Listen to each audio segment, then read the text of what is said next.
आहोत. कायदा त्याचं काम करेल, संविधान काम करेल. आम्ही ज्याने बेईमानी केली, ज्याने घटनेशी द्रोह केला, त्यांना कायद्याच्याच माध्यमातून संपवू याचा आम्हाला पूर्ण विश्वास आहे. माझी आजची माहिती अशी आहे की समोरच्या बाजूला चलबिचल सुरू झाली आणि भारतीय जनता पक्षामध्ये मर्ज व्हायचं की जो एक लहान पक्ष त्याने आपल्यामध्ये घेतलेला अलीकडच्या काळामध्ये प्रहार, मला वाटतं त्यांच्यामध्ये मर्ज व्हायचं TMC प्रमाणे. या संदर्भात त्यांच्याकडे खल सुरू आहे. आता लवकरच फुटीर गटाचे नेते हे दिल्लीला येतील आणि त्यांच्या पक्षाचे प्रमुख अमित शहा यांच्याशी चर्चा करतील. पण जर संविधान मान्य केलं आणि निवडणूक आयोगाने दिलेला चुकीचा निर्णय, दबावाखाली दिलेला निर्णय सर्वोच्च न्यायालयाने फेटाळून लावला, तर महाराष्ट्राच्या जनतेचा आणि या देशातील लोकशाहीचा मोठा विजय असेल. सर, काल बोलताना कपिल सिब्बल यांच्याकडनं हाही मुद्दा उपस्थित केला गेला की ज्या पद्धतीनं पक्ष फोडला हा प्री प्लॅन वाटतो. नक्की. ज्या पद्धतीने ते सुरतला गेले, तिथं एका हॉटेलमध्ये राहिले, नंतर गुवाहाटीची ठिकाणी भाजपनं केलेली त्यांना पुरवलेली रसद, हा मुद्दा सिब्बल यांच्या वारंवार फुटीर गटाचे नेते शिंदे हे वारंवार सांगत होते आमच्या मागे महाशक्ती आहे. याचा त्याने उल्लेख केला. आमच्या मागे महाशक्ती आहे, त्याच्यामुळे आमचं कोणी वाकडं करू शकणार नाही. हे सुद्धा न्यायालयाच्या रेकॉर्डवरती आलेलं आहे. एकाच वेळेला सगळे सुरतला जाणं, सुरतवरून गुवाहाटीला जाणं, तिथून गोव्याला येणं हा योगायोग नाही. हे सुद्धा सन्माननीय कपिल सिब्बल यांनी न्यायालयाच्या निदर्शनास आणून दिलेलं आहे. सर, 2013 आणि 2018ला उद्धव ठाकरे यांची नियुक्ती झाली. त्यापैकी एक नियुक्ती अयोग्य आहे असं इलेक्शन कमिशनचं म्हणणं होतं. त्यावरती कपिल सिब्बल यांनी सांगितलं की 2014ला नेतृत्वात उद्धव ठाकरेंच्या निवडणुका झाल्या, 2019लाही झाल्या, म्हणून ते निवडून आलेले आहे लोकप्रतिनिधींचं. 2014-2019च्या निवडणुका या उद्धव ठाकरे यांच्या नेतृत्वाखालीच झाल्या आणि त्या नेतृत्वाखाली झालेल्या सरकारमध्ये सुद्धा हा फुटीर गट सामील होता. त्याच्यामुळे ही आयडिओलॉजिकल किंवा वैचारिक फूट आहे असं मानता येणार नाही. 2014 साली आम्ही स्वतंत्रपणे लढून भारतीय जनता पक्षाबरोबर युती झाली, तेव्हा कुठे गेला होता यांचा वैचारिक लढा? अशा अनेक गोष्टी रेकॉर्डवरती आलेल्या. चलिए सर, ज्या पद्धतीनं कोर्टानं सलग दुसऱ्या दिवशी सुनावणी लावलेली आहे, अपेक्षा आहे का ही सुनावणी कायमस्वरूपी कंटिन्युएशन असं राहील? कारण तुमचा मूळ आरोप असा आहे का की कोर्ट सुनावणीच घेते? आमचं ऐकून घेत नाही, पण आता आमचं म्हणणं ऐकून घेतलं जात आहे.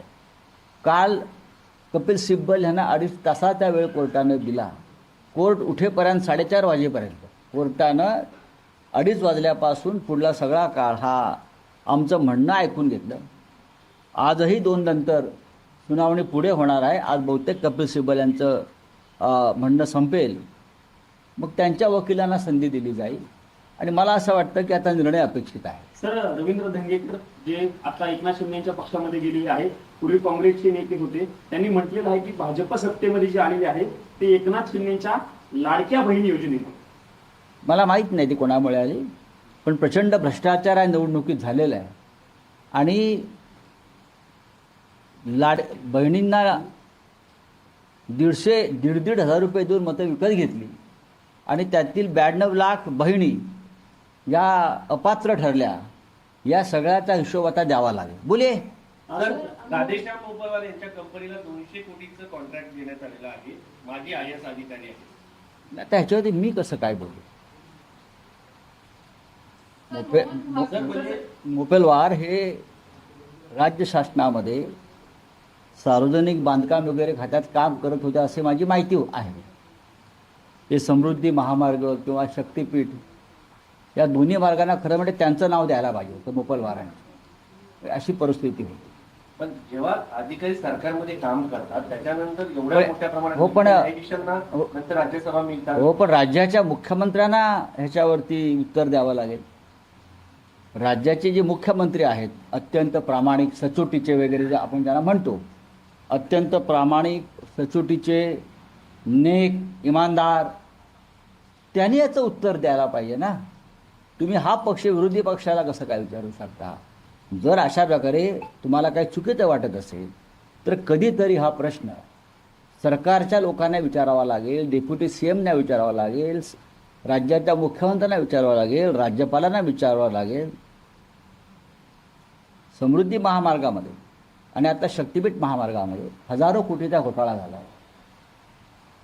ठेकेदारांकडून काम पूर्ण होण्याआधीच 25 ते 30 कोटी कमिशन घेण्यात आलेलं आहे आणि त्या हजारो कोटीमधून आमदार खासदार विकत घेतले गेले, हे सगळ्यांना माहिती आहे. अशा प्रकारच्या कामातून अनेक अधिकारी, अनेक ठेकेदार, अनेक राजकारणी हे इतके फुगलेले आहेत, म्हणजे बेडकांचा बैल झाला, इतके फुगलेले आहेत. आता ह्या सगळ्यावरती आपल्या प्रामाणिक सचोटीच्या मुख्यमंत्र्यांनी उत्तर दिलं पाहिजे. माझं काहीच म्हणणं नाही त्याच्यावरती. सर, मोहन भागवत आज जेएनजी सोबत संवाद साधत आहेत. सगळ्या जेएनजींना त्यांनी मुंबईत एकत्र बोलवले. नाही नाही, झेंजीमध्ये कोण? हे सगळी भाजपा किंवा संघ परिवारातल्या नेत्यांची मुलं आणि नातवंड आहेत. मी जेएनजी ज्यांना मानतो त्यांना मानतो जे जंत्रमंतरला आले, ज्यांनी सरकारविरुद्ध आक्रोश केला आणि आजही त्यांच्या विरुद्ध मोदींनी माफीचं नाटक करून सुद्धा, क्षमा देऊन सुद्धा अमित शहाचे पोलीस यंत्रणा त्यांच्या घरी जाऊन त्यांच्या पालकांना दमबाजी करतायत, त्यांच्यावर गुन्हे दाखल करतायत. त्यातली एक रिया आहेर नावाची मुलगी काल राहुलजींना भेटली. अशी अनेक प्रकरणं आहेत. मोहनराव भागवतांनी ह्या मुलांशी बोललं पाहिजे. आपल्या पदाधिकाऱ्यांच्या नातवंडाशी बोलून काय करणार ते? हे चुकीचं आहे. डॉक्टरांसारखं बोलण्यापेक्षा गुंगा असलेलं, तुमच्यासारखं बोलण्यापेक्षा गुंगा असलेलं, तुम्ही हा. जसं बोलताय तसं बोलण्यापेक्षा गुंगा असलेलं बरं. हा. मुख्यमंत्र्यांच्या पत्नी मग चांगलं आहे ना, मग तोंड शिवून घ्या. मग बोलताय कशाला? बोलू नका. आम्ही बोलतोय म्हणून ही लोकशाही जिवंत आहे. आम्ही बोलतोय म्हणून या देशामधलं संविधान जिवंत आहे. आम्ही बोलतोय म्हणून या देशामध्ये जाग आहे. आम्ही रस्त्यावरती उतरून आंदोलनं करतोय म्हणून लोकांना आशा आहे. लक्षात घ्या.